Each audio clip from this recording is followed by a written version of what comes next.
టాలీవుడ్ ను కుదిపేస్తున్న drugs case విచారణలో రోజు రోజుకు కొత్త మలుపు తిరుగుతోంది.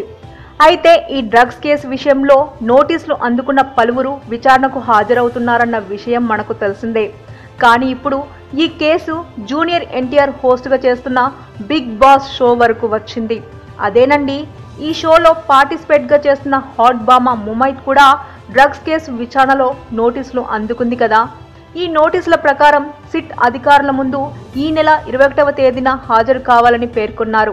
కానీ ఇటీవలే 16వ తేదీన బుల్లితెరలో ప్రారంభమైన బిగ్ బాస్ షో నియమాల ప్రకారం పార్టిసిపేట్గా చేస్తున్న వారెవరూ 70 రోజుల పాటు హౌస్ నుండి ఎటు వెళ్లరాదు.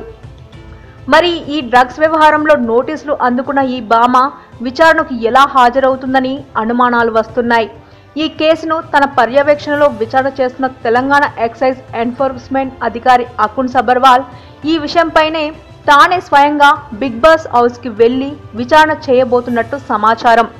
మరి భారీ స్థాయిలో ప్రేక్షకులను ఆకట్టుకొని వినోదాన్ని నెలకొల్పుతున్న బిగ్ బాస్ షో ప్రారంభ దశలోనే ఇన్ని అడ్డంకులు సంభవించడం తెలుగు ప్రేక్షకులను నిరుత్సాహానికి గురి చేస్తుందని చెప్పుకోవాలి.